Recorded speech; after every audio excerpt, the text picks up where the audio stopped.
Yahyanyň şägirdleri we fariseyler agyz bekleýärdiler. Käbir adamlar gelip İsa'dan: "Näme üçin Yahyanyň we fariseýleriň şägirdleri agyz bekleýärler-de, seniň şägirdleriň bolsa agyz beklänik?" diýip sorady. İsa olara: "Giýew ýanlaryna heýde, toyuň mihmanlary agyz beklärmi? Ýok. Giýew aralaryna olar agyz bekläp bilmezler ahyryn. Emma giýewiň olardan alınjak günleri geler. Ine, şonu olar agyz beklärler.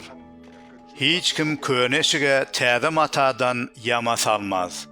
Ýogsa salnan yama köne eşikden gopup ýyrtyk ýere has beter bolar.